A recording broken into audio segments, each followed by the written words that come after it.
शमशाद भाई, जनवरी 2021 में एमआईएम ने अपना कदम गुजरात में रखा और म्यूनसिपालिटी में अपनी जीत हासिल करी। इतने शॉर्ट टाइम के करियर में आप इस्तीफ़ा दे रहे हैं, सबसे पहले क्या वजह ऐसी आ रही कि आपने इस्तीफ़ा दिया और क्या आपको माइनस पॉइंट दिखे आपकी पार्टी के, जो आप इस बारे में आप कहना चाहेंगे? देखिए, जनवरी 2021 में ये पार्टी जब गुजरात में आई, तब से पहले दिन से हम लोग इस पार्टी के साथ जुड़े थे। और इस पार्टी को हमने ऑल इंडिया मजलिस इत्तेहादुल मुस्लिमीन के सदर बैरिस्टर असदुद्दीन ओवैसी को देखकर हम इसमें जुड़े थे। और उनके फैसले को हमने सर आँखों पर रखा था। उन्होंने जिसको भी सदर बनाया, हमने उनको सदर मान के बड़ी ईमानदारी से कॉरपोरेशन के चुनाव में सिर्फ 15 दिन की कोशिशों में अहमदाबाद में 7 सीट, गोधरा में 7 सीटें, मोड़ासा में 9 सीटें, भरूच में 1 सीट हम जीते।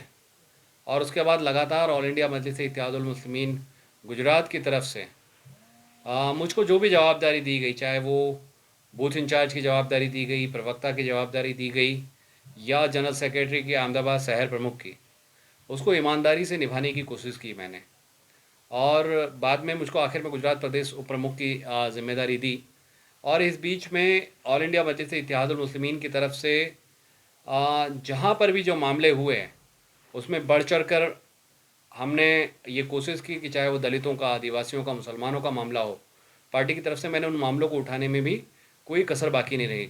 चाहे वो गोधरा में गोधरा के कस्टोडियल डेथ हो कासिम अब्दुल्ला हयात की, या अहमदाबाद की रोजा रोजी की दरगाह की घटना हो, या अहमदाबाद की अल्लाह वाली मस्जिद की घटना हो, या गुजरात सरकार का नॉन वेज की लारियों को बंद करने का ऐलान हो, उन तमाम के ख़िलाफ़ एक मजबूत आंदोलन, मजबूत कार्रवाई ऑल इंडिया मजलिस इत्तेहादुल मुस्लिमीन की तरफ के लिए मैंने तमाम तरीके से की। लेकिन पिछले 3-4 महीने से मैं लगातार देख रहा था कि जब ऐसे सारे मुद्दे पेश आ रहे थे, तो पार्टी की तरफ से उन मुद्दों को उठाने के लिए एक ढुलमुल रवैया इख्तियार किया गया। पार्टी कभी नहीं चाह रही थी कि भाजपा के खिलाफ और भाजपा के अधिकारियों के खिलाफ, जो सत्ता में बैठे हुए लोग हैं, उन अधिकारियों के खिलाफ पार्टी बोले। और उन्होंने हमेशा उस पर नर्म रुख अख्तियार किया है। पिछले 3-4 महीने से लगातार मैं उस चीज़ को नोटिस कर रहा था, और ये चीज़ों को हम बार बार कह रहे थे कि पार्टी को मजबूती से काम करना पड़ेगा, सड़क पर भी उतरना पड़ेगा, और जहाँ ज़रूरत लगे अदालतों में भी जाना पड़ेगा। लेकिन पार्टी की तरफ से पिछले 3 महीने 4 महीने से आप देखेंगे कि कोई कार्रवाई नहीं हो रही। जहाँ पर दूसरी तमाम पॉलिटिकल पार्टीज़ जो वाकई सीरियस है चुनाव लड़ने के लिए, वो तमाम सड़कों पर हैं, तमाम आंदोलन कर रही है, तमाम तरीके से गंभीर तरीके से वो अपने पार्टी के संगठन को मजबूत करने की कोशिश कर रही है। वहाँ पर ऑल इंडिया मजलिस इत्तेहादुल मुस्लिमीन की जो जनवरी 2021 के बाद से लगातार 1 साल सड़कों पर थी, बहुत ज़बरदस्त तरीके से अपने संगठन को बढ़ा रही थी, वो अचानक एकदम शांत हो गई। और जब हम ये सब चीज़ें देख रहे थे, तो मुझको ये लग रहा था कि हमारी पार्टी के जो सदर हैं, वो कहीं ना कहीं उनको वो ये चाहते हैं कि पार्टी कमज़ोर रहे, और वो ये पार्टी चुनाव में तो जाए, लेकिन वो जीते ना, वो सिर्फ कुछ वोट तोड़े, और जिससे सीधे तौर पर भाजपा को फ़ायदा हो। एक पॉलिटिकल एक्टिविस्ट के तौर पे, एक social activist, human right activist के तौर पे मुझको ये कतई गवारा नहीं होगा कि मैं ऐसी कोई पॉलिटिकल पार्टी के साथ रहूं कि जिसके चुनाव लड़ने से भाजपा को फ़ायदा हो। इसीलिए मैंने ऑल इंडिया मजलिस इत्तेहादुल मुस्लिमीन गुजरात से अपना इस्तीफ़ा कल दे दिया। शमशाद भाई, जिस तरह से विधानसभा को एक हाथी के रूप में देखा जाता है और जबकि म्यूनसिपालिटी को एक कीड़ी के रूप में देखा जाता है, विधानसभा के जो है इलेक्शन आने वाले हैं गुजरात में, और उसके पहले आपने इस्तीफा दे दिया, क्या लगता है एमआईएम को कितना बड़ा झटका होगा और क्या लगता है कि आगे की उनकी किस तरह की रणनीति हो सकती है? देखिए, ऑल इंडिया मजलिस इत्तेहादुल मुस्लिमीन को 2 हिस्सों में देखने की ज़रूरत है। एक हिस्सा है national president barrister Asaduddin Owaisi साहब, जो रातों दिन पूरे देश में घूम घूम कर मेहनत कर रहे हैं। और दूसरा हिस्सा है गुजरात के सदर जनाब साबिर भाई काबलीवाला साहब, कि उनसे ये सवाल पूछे जाने चाहिए कि वो हिम्मतनगर और खम्बात क्यों नहीं गए। उनसे ये सवाल पूछने जाने चाहिए कि गोधरा में जब बिलाल की कासिम की कस्टोडियल डेथ हुई, तो वो गोधरा क्यों नहीं गए। उनसे ये सवाल पूछे जाने चाहिए कि अहमदाबाद की रोजा रोजी की घटना हुई, तो उन्होंने उस मामले में उन्होंने क्यों कोई कार्रवाई नहीं की, वो क्यों नहीं गए वहाँ पे, क्यों मुलाकात नहीं लेते, जहाँ पर भी जुल्म होता है वो क्यों नहीं जाते हैं, वो क्यों मीडिया को मुखातिब होकर भाजपा के खिलाफ खुलकर नहीं बोलते हैं। उनकी एक बयान बता दीजिए पिछले 1.5 साल में कि उन्होंने भाजपा के खिलाफ खुल के बैटिंग की हो, खुल के बोला हो कि हम भाजपा के खिलाफ चुनाव लड़ने के लिए आए हैं। हाँ, मैं साफ तौर पर कहता हूँ कि कांग्रेस भाजपा दोनों के खिलाफ ऑल इंडिया मजलिस इत्तेहादुल मुस्लिमीन चुनाव लड़ने के लिए आई है। लेकिन आज के दिन पे अगर सत्ता में कोई है तो भाजपा है, और ऑल इंडिया मजलिस इत्तेहादुल मुस्लिमीन और दूसरी तमाम पार्टियों की जिम्मेदारी है कि विरोध अगर किसी का होना चाहिए तो सबसे पहले भाजपा का होना चाहिए, उसके बाद किसी और का होना चाहिए।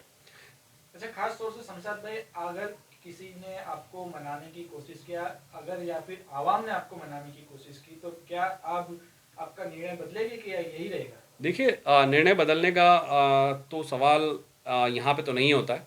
अवाम को तो हम जगाने के लिए ही कर रहे हैं, और जब तक गुजरात स्टेट लीडरशिप है और वो इस तरह से काम कर रही है, तब तक शमशाद पठान का ऑल इंडिया मजलिस इत्तेहादुल मुस्लिमीन गुजरात में जाने का सवाल नहीं उठता है। क्योंकि वो जिस तरह से फंक्शन कर रहे हैं, जिस तरह से काम कर रहे हैं, उससे आने वाले दिनों में भाजपा को सीधे तौर पर फ़ायदा होगा, और शमशाद ऐसी कोई भी जगह पर नहीं जाना चाहेगा जहाँ पर भाजपा को फ़ायदा हो। अच्छा, आपने एक स्टेटमेंट भी दिया था किसी जगह पर कि मेरे इस्तीफा के बाद और काफी सारे इस्तीफा आएंगे। क्या लगता है कितने दिन तक ऐसे समाचार देखने मिलेंगे? देखिए, लोगों की, हमारे जो कार्यकर्ता हैं, जो पदाधिकारी हैं, जिनको ये बात, मेरी बातों में सच्चाई नज़र आ रही है, वो अगर देखते रहे, समझते रहे, तो आने वाले कई दिनों तक इस तरह के इस्तीफ़े आपको देखने को मिलेंगे। आज भी 4 इस्तीफ़े हुए हैं, और कल सुबह भी इंशाल्लाह कुछ और इस्तीफ़े होंगे। तो ये इस्तीफ़े तो, क्योंकि जब तक पार्टी अगर इस तरह की गतिविधियों में मुलविस रही, तो इस्तीफ़े और होते रहेंगे इंशाल्लाह। एक सवाल, आपने अगर आपको तकलीफ थी तो आपने ओवैसी साहब को क्यों इस बात का जिक्र नहीं किया? देखिए, आप सबके सामने है कि ऑल इंडिया मजलिस इत्तेहादुल मुस्लिमीन के नेशनल सदर बैरिस्टर असदुद्दीन ओवैसी साहब जब गुजरात आए, तो एयरपोर्ट पर उनको लेने कितने लोग गए, वो एक देखने की ज़रूरत है। और जब ऑल इंडिया मजलिस इत्तेहादुल मुस्लिमीन के सदर दूसरे देश के दूसरे हिस्सों में जाते हैं, तो उनको रिसीव करने के लिए कितने लोग जाते हैं। उनको कुछ लोगों के बीच में बांध के रख दिया गया, उनको जिस तरह से होटल में ला के रखा गया, और उसके बाद उनके लिए कोई प्रेस कॉन्फ्रेंस भी अरेंज नहीं की गई थी। और बाद में जब उन्होंने पूछा कि प्रेस को कब बुलाया गया है, उसके बाद फिर प्रेस कॉन्फ्रेंस अरेंज करवाई गई। वो प्रेस कॉन्फ्रेंस भी मैंने ही अरेंज करवाई थी। लेकिन बैरिस्टर असदुद्दीन ओवैसी से किसी को मिलने नहीं दिया गया। ये तय किया गया था कि इफ्तारी के बाद मिलेंगे, लेकिन वहाँ पर मिलने की ऐसी कोई व्यवस्था, जो सही व्यवस्था होनी चाहिए, वो गुजरात स्टेट प्रेसिडेंट की तरफ से नहीं की गई थी, जिसके वजह से national president barrister Asaduddin Owaisi साहब एग्जॉस्ट हो गए, और वो कंटाल कर वहाँ से चले गए। यानी वो ये चाहते ही नहीं थे कि उनके लिए कोई इस तरह की पूर्व इत्मीनान व्यवस्था की जाए, जिससे पार्टी के कार्यकर्ताओं को, पार्टी के वर्कर्स को, पार्टी के जिम्मेदारों को उनसे मिलने का मौका मिले।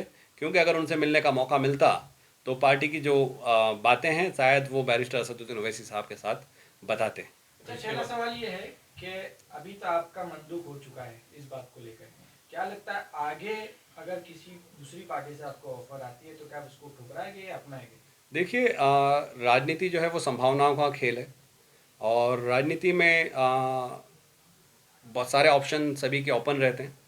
मैं भी एक राजनीतिक इंसान हूँ, और आने वाले दिनों में कोई भी फैसला है वो अपने साथियों के साथ, कार्यकर्ताओं के साथ, संगठन के साथ मिलकर मुस्लिम कम्युनिटी के हक़ में जो होगा वो फ़ैसला इंशाल्लाह करेंगे। लेकिन अभी हाल फ़िलहाल रमज़ान चल रहा है, ईद के बाद इन सारे मामलों पर फ़ैसला लिया जाएगा।